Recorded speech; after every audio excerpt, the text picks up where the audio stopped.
When the news first broke, most people thought it had to be a mistake. A young girl, just 17 years old, found dead in a small New York town. And the person who did it wasn't a stranger. It was someone she knew, someone she trusted, and someone who decided that if he couldn't have her, no one could. This is the story of Bianca Devins, a girl whose life was stolen not only by a killer, but by the very internet culture that helped spread her tragedy to the world. A story that began as friendship and admiration, but ended in betrayal, obsession, and one of the most disturbing online crimes of recent years. And you're watching Blacklight Crimes, where we uncover the true stories behind the headlines, bringing clarity to the darkness and truth to the noise. If you're new here, consider subscribing. We tell the stories that matter, not for shock, but for understanding. Now let's go back to July 2019, the weekend that changed everything. Bianca Michelle Devins was born on October 2nd, 2001, in Utica, New York. To those who knew her, she was artistic, quiet, and thoughtful. A girl who loved video games, drawing, and connecting with people online. She struggled with mental health, like many teens do, but she was finding her place, slowly, steadily, building confidence through online communities that shared her interests. She posted photos on Instagram and used platforms like Discord and Forchan, where she became known in certain online circles for her unique aesthetic. Soft, dreamy, with a touch of dark edge. It was there she met a man named Brandon Andrew Clark, a 21-year-old from Cicero, New York. At first, their connection seemed innocent. Brandon appeared kind, protective, someone who listened when she vented, who told her she was special. But as time went on, his admiration turned possessive. He began to follow her movements, question who she talked to, and grow jealous when she spent time with others. Still, Bianca tried to see the best in people. She didn't think he was dangerous. She was wrong. On July 13th, 2019, Bianca and Brandon attended a concert in New York City, a show by Nicole Dollanganger, one of Bianca's favorite artists. Friends later said Bianca was excited that night, dressed up and smiling, sharing stories online about the trip. But those same friends also noticed that Brandon seemed off, controlling, agitated, and increasingly frustrated when Bianca interacted with another guy at the event. The night should have ended with music and laughter. Instead, it ended with horror.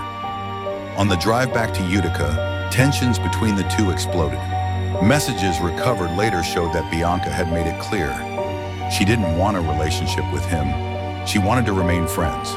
But Brandon couldn't accept that. By the time they reached Utica, his jealousy had turned into something far darker. Around 7 a.m. the next morning, local police received several disturbing calls.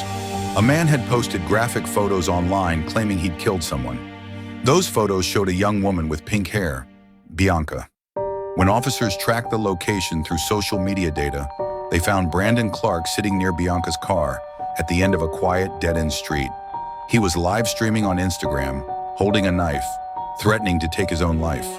Officers approached carefully, trying to talk him down. He stabbed himself in the neck, but survived. Inside the vehicle, they found Bianca's body. Her throat had been cut. A large tarp was laid across the seat, the same tarp seen in the images that had spread across Discord and Instagram only hours earlier. The images of Bianca's death were shared relentlessly, re-uploaded, reposted, and used by strangers who knew nothing about her. Her family begged people to stop, to let her rest in peace. But the internet wasn't kind. What should have been a moment of grief became a viral nightmare. Police soon confirmed that Brandon Clark had uploaded the photos himself, tagging Bianca's social media handle and posting messages like, "I'm sorry, Bianca." He even called 911, confessing what he'd done. When officers arrived, that call, recorded and later used in court, captured his guilt and despair. He said, "My name is Brandon Clark. I think I killed my girlfriend." But Bianca wasn't his girlfriend. She had been clear about that, over and over. In the weeks that followed, the investigation uncovered a chilling amount of premeditation. Clark had been documenting their interactions for weeks, saving screenshots, watching her social media activity obsessively. He even created a folder on his phone labeled murder, containing notes and images of Bianca.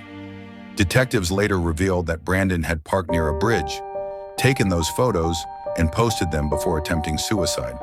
The entire act was staged, not just for himself, but for attention. He wanted the world to see what he'd done. In 2020, Brandon Clark pled guilty to second-degree murder. During sentencing, Bianca's family sat quietly in the courtroom as he spoke, but his words felt hollow. He apologized, said he loved her, that it was a moment of madness, but the evidence showed otherwise. This wasn't a crime of passion. It was planned, deliberate, and selfish.